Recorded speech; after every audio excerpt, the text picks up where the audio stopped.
Madame, Monsieur, bienvenue à notre entretien du jour. Dernier volet aujourd'hui de notre série de talks consacrée aux élections du 25 mars et plus particulièrement aux candidats du Jura bernois.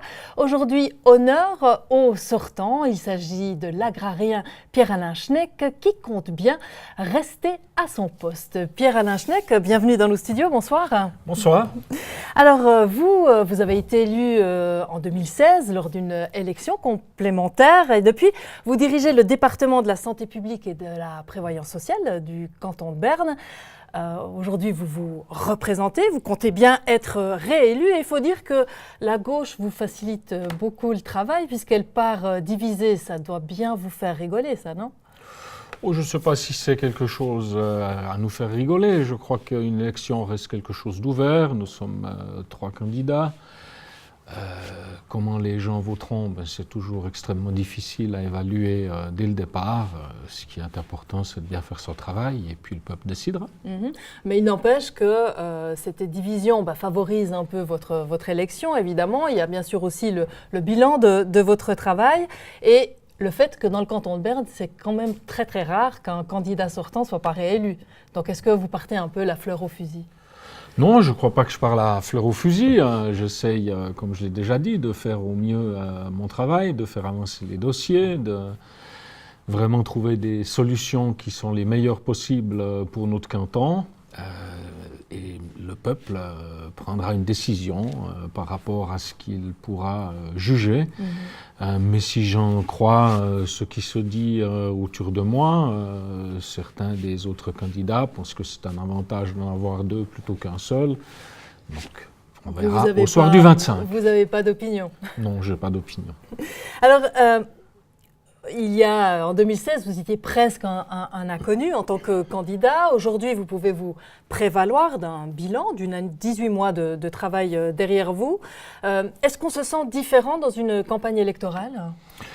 C'est certainement un peu différent parce que, premièrement, vous êtes confronté tous les jours aux différents dossiers. Donc, vous avez un emploi du temps qui est déjà plus que chargé. Vous devez, à côté de cela, essayer de réserver quelques petites plages pour la campagne et les médias, ce qui vous fait bien souvent arriver un peu en retard, comme aujourd'hui, mais bon, ça c'est accessoire.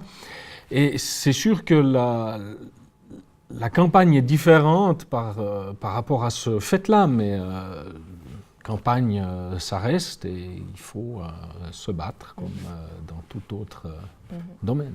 Alors, au cours de la législature précédente que vous avez pris en cours de mandat, mais au cours de ces 18 mois, vous avez quand même réussi l'exploit de devenir extrêmement connu, de faire la une des médias nationaux, notamment par exemple la NZZ, qui vous traitait de l'ennemi numéro 1, presque de l'homme à abattre, incarné à tout seul, une sorte de programme d'austérité. Est-ce que ça vous a marqué, pesé, ou vous en êtes plutôt fier ? Ça ne m'a ni marqué, j'en ai tiré également aucune fierté. Je crois que j'ai essayé, comme je l'ai dit, de bien faire le travail qui est le mien. J'ai fait avancer des dossiers, beaucoup de dossiers qui étaient en souffrance depuis de nombreuses années. Si je prends la loi sur l'aide sociale, c'était un dossier qui tournait en rond depuis 4 à 5 ans. Nous avons fait une proposition qui est débattue aux chambres et qui très certainement viendra devant le peuple. Donc je crois que c'est une bonne chose, mais nous avons également fait avancer beaucoup d'autres dossiers avec mon équipe. Et ça, c'est ce qui est important. C'est vrai que nous bousculons peut-être un petit peu quelques idées, quelques personnes ou institutions qui étaient confortablement en chemin et que maintenant on exige peut-être un tout petit peu plus. Mais sous votre égide ou sous votre ère, le canton de Berne est devenu pratiquement le canton le moins social de Suisse. Oh, ça c'est une vision, je dirais, très unilatérale. Si je prends ces fameuses normes SCOS, force est de constater qu'il n'y a pas quasiment aucun canton qui les met en œuvre telles qu'elles sont écrites. Je parlais encore ce matin d'une des tâches définies au niveau de la SCOS, que certains cantons soient 15% en dessous de ce que la SCOS propose. On n'en a jamais entendu parler dans les journaux. Nous avons fait une proposition qui correspondait à la demande d'un Parlement qui parlait de 10%, on en est à 8%. qui représente 2,4% de la totalité des coûts, hein, encore faut-il être assez clair. Et puis on en a fait une histoire pas possible. Je crois qu'il est aussi normal qu'un État comme le nôtre se soucie aussi un peu d'équité. Et les personnes qui travaillent doivent, elles, subvenir seules à leurs besoins. Et il y a beaucoup de Bernoises et de Bernois qui sont en route avec moins dans la poche que ceux qui sont soutenus par l'État. Et ça, c'est plus acceptable. Vous croyez beaucoup, on va dire, à la vertu du travail, à la personne qui se débrouille seule dans la vie et qui fait preuve de volonté? Oui, je crois beaucoup à ça, c'est clair. Je pense que la responsabilité individuelle est une valeur fondamentale pour notre canton comme pour notre pays. Il est clair que l'État doit soutenir les plus faibles, l'État doit offrir un filet pour ceux qui, pour une raison ou une autre, passent un moment extrêmement difficile. Mais ça doit rester quelque chose de subsidiaire, de temporaire, et l'État doit tout mettre en œuvre aussi pour que les personnes qui passent une mauvaise phase puissent retrouver pied dans notre société. Et la meilleure intégration que vous pouvez avoir, c'est une intégration par le travail. Votre programme d'austérité, est-ce qu'il va se poursuivre si vous êtes réélu? Est-ce que là, il y a encore une marge de manœuvre pour vous? Mais je pense qu'il y a toujours une marge de manœuvre. Dans toute institution, ce n'est pas uniquement dans l'État, dans toutes les entreprises, etc. Oui, il y a toujours un peu de gras, mais il y a concrètement, toujours quelque chose qui peut être fait mieux. Il y a quelque chose qui peut être fait d'une manière plus efficace. Il y a peut-être certaines choses que l'on fait qui sont plus nécessaires. Il y a peut-être d'autres choses que l'on devrait faire que l'on ne fait pas.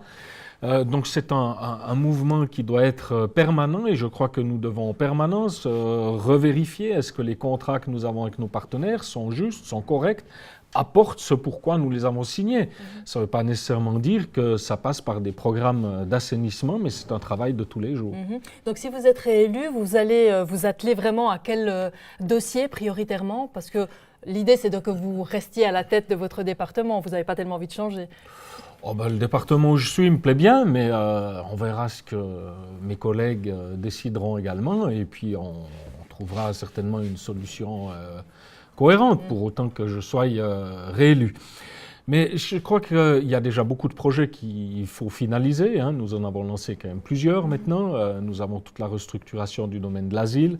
Il y a toute l'intégration de ces personnes, mais également des personnes qui sont à l'aide sociale. Et là, à mon avis, il y a encore énormément de travail pour arriver à quelque chose de beaucoup plus efficace, qui permette vraiment aux gens de retrouver pied dans notre société d'aujourd'hui, qu'ils puissent refaire éventuellement une formation, qu'ils puissent recevoir le soutien nécessaire pour se réinsérer. Donc là, il y aura beaucoup de travail.